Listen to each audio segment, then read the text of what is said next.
हमारे गांव के गनई चाचा, जिन्हें हम गनई हरिजन के नाम से बुलाते थे, संबोधित करते थे।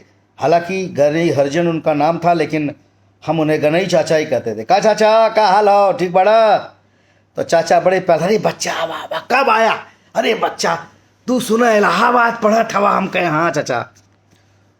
तो गनई चाचा बहुत दिनों के बाद, अब तो नहीं रहे, मृत्यु से कुछ दिन पहले हमसे बोले, बच्चा हमको हरिजन मत बोला करो।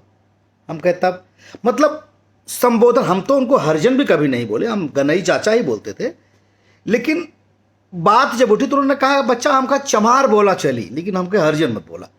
हम हालांकि वो बात के समझ ना पड़ी, लेकिन बचपन से लेके हमारे दादाजी और गनई चाचा हमारे ट्यूबवेल पर अक्सर मिलते थे।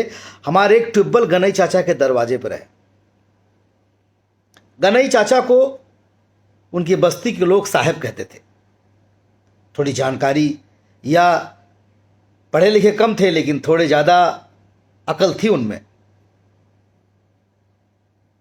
एक दिन हम गनई चाचा के घर पे बैठे थे और ट्यूबवेल हमारा चल रहा था।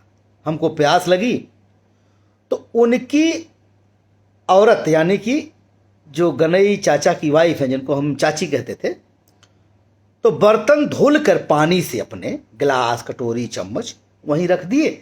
अपना सूख रहा था। हमको प्यास लगा, हम गनई चाचा गिलास लिए और हैंड जो चल रहा था ट्यूबवेल, उसमें से गिलास में पानी भर के पीने लगे। और चाचा दौड़ते हुए, अरे बच्चा रुक जा रुक जा रुक जा, यही क्या करता हुआ? हम तब तक पानी पी लिए। कहा भाई चाचा? अरे बेटा तू ही गिलास में पानी पिया था। हम कहे क्या भाई? अरे अब हमारे बर्तन में तुम पानी पियोगे बेटा? बड़ा तकलीफ हुआ उस दिन हमको। हम कहे काहे चाचा?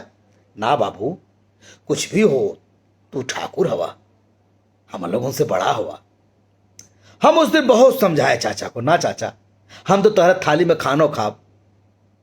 बड़ी कोशिश किए, लेकिन वो उनकी आंख में आंसू आ गया। ना बेटा, अरे बच्चा, ना ना ना बाबू, तू बड़ा हुआ बाबू। वो बड़ा बड़ा कह रहे थे, और वो बड़ा बड़ा वाली बात आज तक मेरे दिमाग से नहीं निकलती। किस बात का बड़ा? हम किस बात के बड़े हो गए भाई? मैं ठाकुर, ब्राह्मण, शूद्र, वैश्य के इस जो तथा कथित वर्ण बनाया गया, इसका घोर विरोध करता हूं। मैं सीधे जानता हूं, जिसके कर्म अच्छे हों वही ब्राह्मण है, वही क्षत्रिय है। शूद्र का मतलब क्या हुआ है? जिसके बुरे कर्म हो, मतलब चमार के घर में जो पैदा हुआ वो चमारे रहेगा जीवन भर। खैर, बहुत गुड़ विषय है। आज तक कर तो सरकार भी इसका सामना नहीं कर पाई, लेकिन मुझे ऐसा लगता है। मुझे याद है वाकया, मैं 8वीं या 9वीं में पढ़ता था और हमारे घर से नज़दीक एक बाजार है शाहगंज। मेरे पिताजी मेरी दवा करने के लिए, मेरे टॉन्सिल हो गया था, हमको ले गए थे और शाहगंज का जो चौराहा है वहीं से जीप पकड़नी थी घर वापस आने के लिए।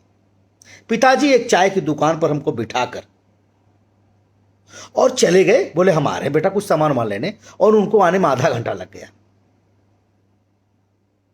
और तभी हमारे गांव के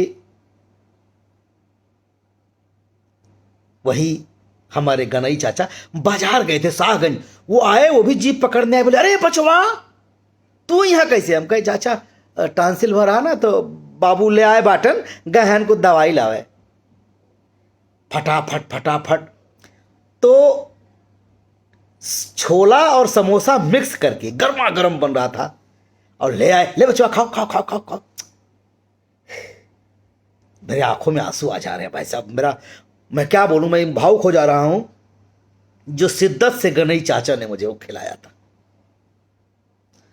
आज भी जब मैं अपने गांव जाता हूं, दलित बस्ती में जाता हूं, तो मैं सबके घर बैठता हूं और डंके की चोप से सबके बर्तन में भी खाना भी खा लेता हूं, पानी भी पी लेता हूं, जिसको मुझे जो कहना हो वो कहे।